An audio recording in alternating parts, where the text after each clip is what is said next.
Mr. Speaker, the UN General Assembly is scheduled to vote on Thursday on a US-sponsored resolution condemning Hamas for the increasing violence and attacks on civilians and worsening the situation in Gaza. Will the UK government be supporting that resolution?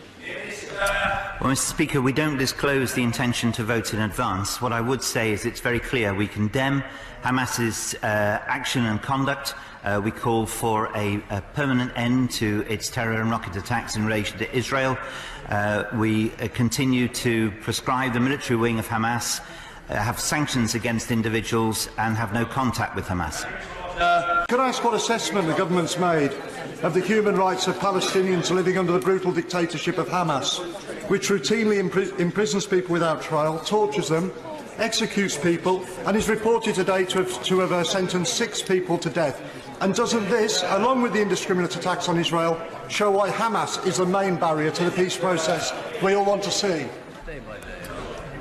Yes, Mr. Speaker. There's all too little emphasis on looking at the rule of Hamas in Gaza and the human rights abuses that are conducted, not least the pushing of people towards the fence during the course of the summer, which has led to some of the deaths and woundings that have taken place. That's why we have a long-standing policy of no contact with Hamas. What assessment has my honourable friend made of the terror tunnels that have been discovered between Lebanon by Hezbollah into Israel? I think it demonstrates continually the threat that there is towards the State of Israel from those who would mean it harm. But again, it emphasises the need, which I'm sure the whole House shares, to ensure that there is a resolution of the issues between Israel and its neighbours so that there can be permanent peace and security for all in the region. Mr. Speaker, the whole House will be well aware of the excellent work done by the Holocaust Educational Trust. And in particular, the brilliant Lessons from Auschwitz project. But at the moment, the Polish Constitutional Court is considering a draft law which would make it illegal to refer to Polish death camps and also the role of Polish citizens during the Holocaust. Will my right honourable friend take up this with her counterpart in Poland to ensure that the families of victims and the survivors' words are heard, that history cannot be rewritten? Prime Minister. Can I say to my honourable friend, I understand that this issue the government has already raised this issue with the Poles. What we should be doing is ensuring that nobody forgets the Holocaust, nobody forgets the horrific inhumanity to man that was shown through the actions that were taken by the Nazis in the Holocaust. And I think the Holocaust Education Trust does very important work. The Education Centre Memorial that is going to be placed here at Westminster will be a long-standing memorial to people and will also do that important job of educating people about the past to ensure that we never see such horrific crimes being committed again. Since September 2015, some 58 Israelis, 4 foreign nationals, have been murdered by Palestinian terrorists in more than 400 separate stabbing, shooting and car ramming incidents. The terrorists have been rewarded with honorary titles, monthly salaries and other opportunities. Can my right honourable friend make clear to the Palestinian Authority that until such time as glorification of terrorism ends, there can be no peace in the Middle East? As my honourable friends are aware, we continue to condemn incitement and violent activities in the region at all times, and some of the attacks that he mentions are absolutely not conducive to peace and should not be celebrated. However, the context of the situation means that we must continue to work for an end to the conflict between Israel and the Palestinians, because it's only when that happens will the seeds of conflict be taken away. But in the meantime, we do unreservedly condemn all terrorist and violent attacks. The honourable member for Rochdale, who gave an eloquent speech. This motion that's before us today is a curate's egg of a motion, good in parts, but actually at the heart of it is a false assertion.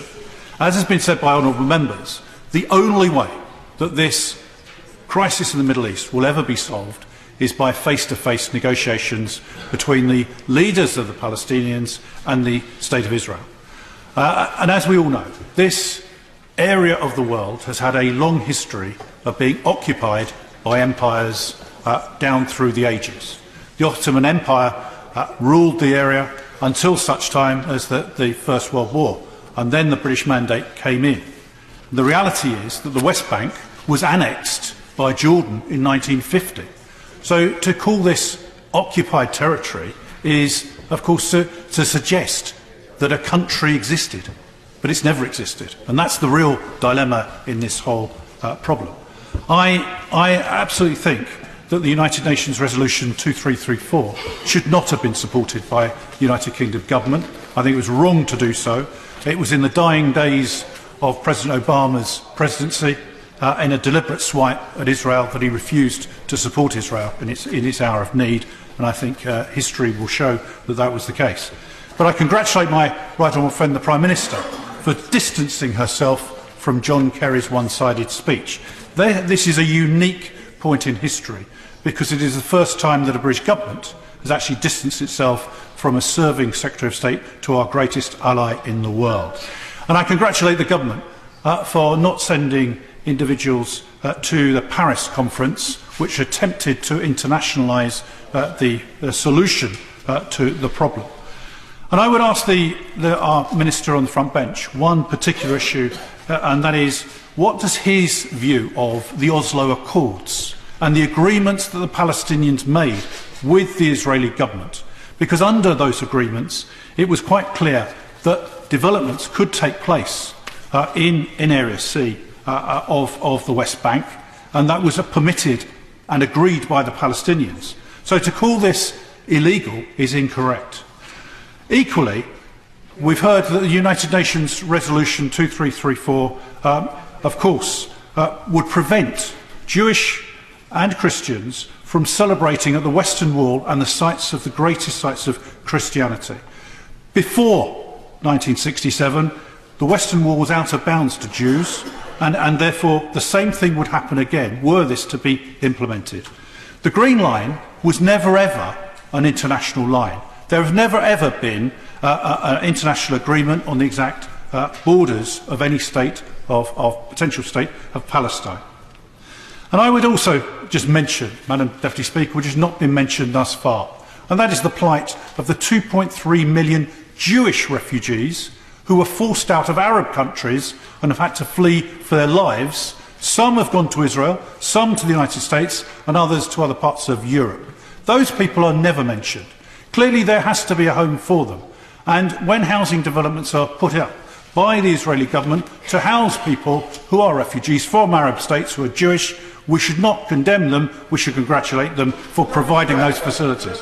I will give way to my honourable friend. I thank my honourable friend for giving way. He's making some very pertinent points, because does he agree that the whole point of this debate is that concessions need to be made on both sides, and it would be unfortunate if people got the interpretation today that everything would be solved if only Israel did this and Israel did that. It's concessions on, substantial concessions on both sides that are needed. I thank my honourable friend for that intervention. Clearly, the concern I have, and I think many honourable members have, is that the Palestinians are trying to internationalise the issue, taking their case to the United Nations, seeking help and assistance from outside, and not getting the real issue, which is face-to-face talks with the State of Israel to resolve the problems that there are, so that we come to a conclusion with a secure state of Israel and a secure state of Palestine. At the moment, we should always remember that the Green Line represents an area which would be indefensible for the state of Israel in the case of a war. Again, I give way to the honourable lady. And would the honourable member is making, I think, a powerful speech and also giving a historical analysis that has been somewhat lacking. Would he agree with me, however, in trying to internationalise the process rather than accepting it has to be a face-to-face direct talks? We mislead the Palestinians into believing that peace can be found for them without them having to make any compromise, whereas the honourable gentleman has just said, and many of us agree, compromise and trust building on both sides is required. I thank the honourable lady for that intervention, and clearly we have to build trust and build experience between all sides. One of the concerns I have, and I have had the experience of going to Israel on 6 occasions, I've also had the opportunity of visiting the West Bank and Jordan with the Palestinian Return Centre. The reality is that the Jordanians actually did not build trust amongst the Palestinians at the time. They refused to give them status, they refused to give them title to their land. And the issue that still remains, therefore, one of difficulty in resolving those particular land issues. What we have to do is build trust by joint projects, as the Honourable Lady has outlined, by bringing people together so that they negotiate and build trust between the peoples rather than separating them. It is quite clear that the security barrier around Jerusalem, everyone would like to see removed. But it can only be removed, for example, when there is trust between the Israelis and the Palestinians. And once that's achieved, we can all achieve that dream of a two-state solution with proper viable borders and proper security for both states. Thank you for that introduction and your warm welcome. And the penalty of you being able to be here is that you have to listen to me, because whenever we have rooms in this place, we have to have a Member of Parliament sponsor it. So hence why I get the chance to say a few words. I speak as someone that was brought up with Jewish friends and neighbours, and always had a great love of the State of Israel. But equally, I've had the opportunity of visiting Israel on 7 occasions. Once as a tourist, going around back as long ago as 1992, I think it was, where I stayed and went round Israel on buses as a tourist and saw all the great places and the historical area of Israel. But equally, I've been back to Israel as a member of Conservative Friends of Israel delegations. But I've also been back to Israel with the Palestinian Return Centre and seen Jordan and the West Bank from the Palestinian perspective. And it's quite interesting. There aren't many MPs in this place that have done both of those things. There'll be some, 1 or 2, but it's very few. Normally, in this place, people get taken to Israel or Palestine by one group or another. But very rarely do people go. But I said I would go to see both sides of the argument. And the intriguing thing is that when you sit down, and we're talking obviously about the security of the State of Israel, when you sit down with the President of the Palestinian Authority, with the representatives of the Palestinian Authority, as I did 4 years ago, and you say to them, quite openly, look, time is running out for you guys. Actually, if you don't start talking sensibly to the government of the State of Israel, your chances of having a Palestinian state start to evaporate as settlements grow, as the need for more and more accommodation for Israeli citizens grow, as the economy of Israel grows. And I think we're talking now about, correct me if I'm wrong, the 10th biggest economy in the world, with a highly developed defence force, with sophisticated capability all round, then your chances of actually getting anywhere are gone.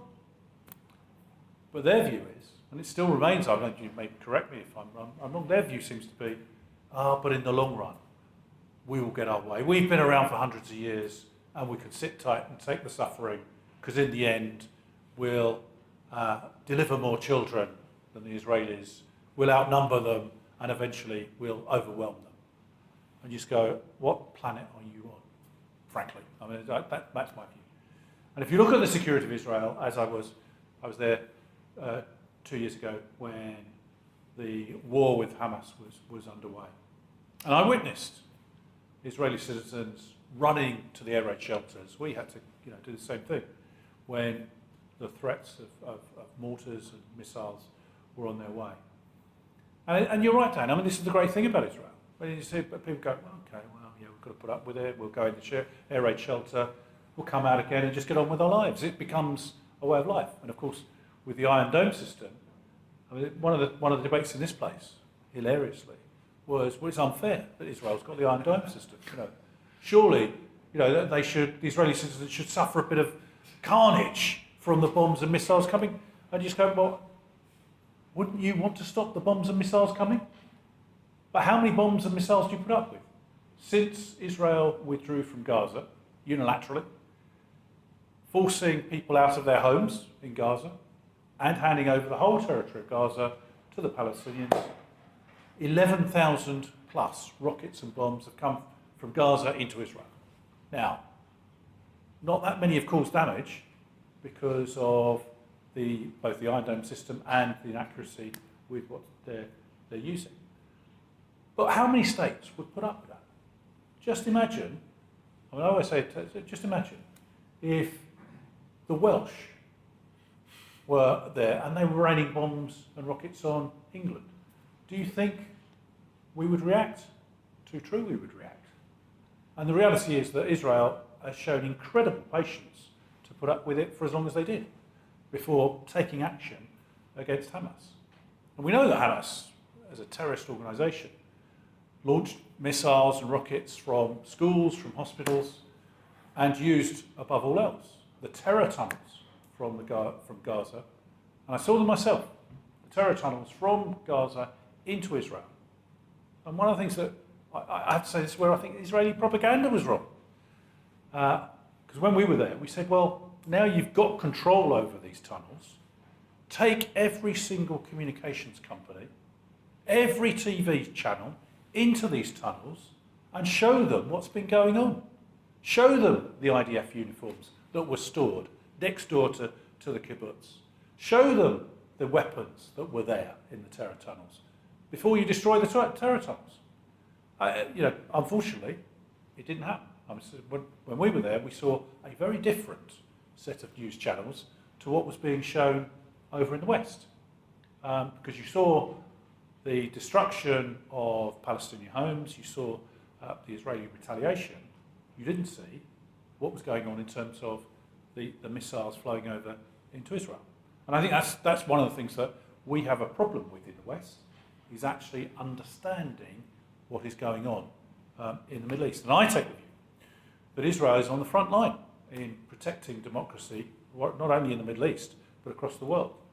And one of the things you said, Dan, about population, which I think is very important in this discussion, at the end of the Second World War, after millions had died, the population of Europe was 25% of the world population. Today, it's less than 10%.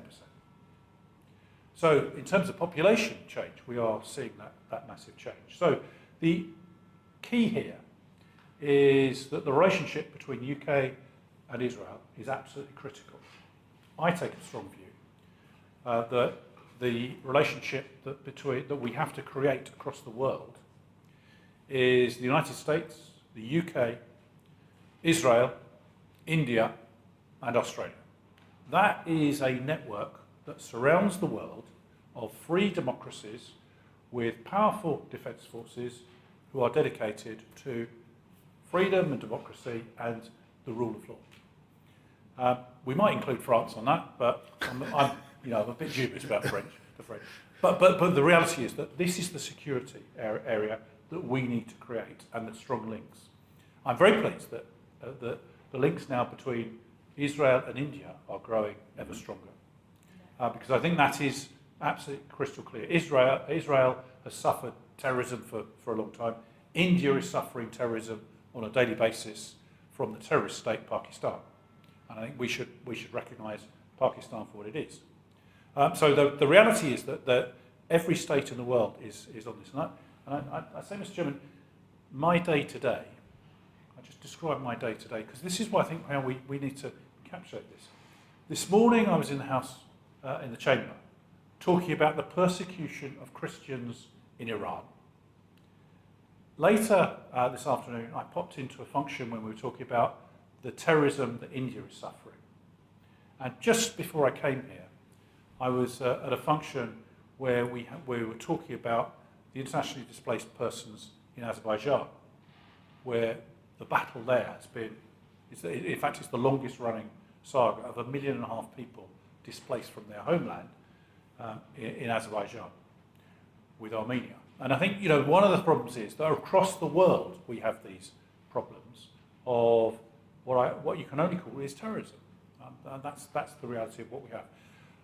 I think we have a number of challenges in this place that I think you can take back, Dan, with you. we have a large number of people in this place.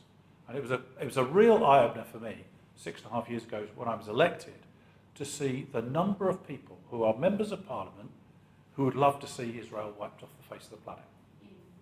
And we have to, you know, the strong message that we have. There are supporters on both sides of the House for Israel. But believe you me, there are bitter enemies of the State of Israel and on both sides of the House. So we have a massive job to do to keep up the UK-Israel relationship. I think it's a strong partnership for the security, not only of the State of Israel, but the state of the world. The contribution Israel makes in terms of defence forces, technology, and just looking at drones and the capability that came from Israel, that is now being used by the British Army across the world. It's second to none in terms of technology and is enabling our defence forces to be safe from harm, which is very, very important in this whole process.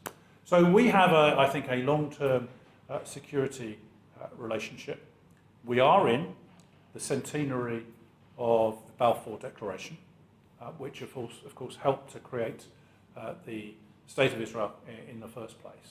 And that gives us an opportunity, I think, over the next year, not only to celebrate the declaration and celebrate the creation of the State of Israel, but also to recognise that the challenges that Israel faces. All we have to look at is when Israel was facing almost a daily terrorist attack with bombings and other attacks in Jerusalem, suicide bombings, where to get into the mentality of people that they are going to go onto a bus, go into a market square, whatever they're going to do, with bombs strapped to them, blow themselves up, quite happily to die, as long as they could take as many Israelis with them as possible, as long as they could take as many Jews as they could. That's the reality. So what did Israel do? Israel put a barrier around Jerusalem. Now, who wouldn't? Who would put a security barrier on that basis? And on the basis, how many suicide bombings are there now? Virtually none. And if you go down to the entry point, you'll know this, Dan, the entry point there is, of course, it's now regarded as a bit inhumane. The fact that people who are working in Israel come from the West Bank, go through the security checkpoints into Jerusalem and are checked. And if they have the stupidity to have bombs or guns, the only thing they'll do is blow themselves up, not anyone else. Well, who wouldn't do that under those circumstances?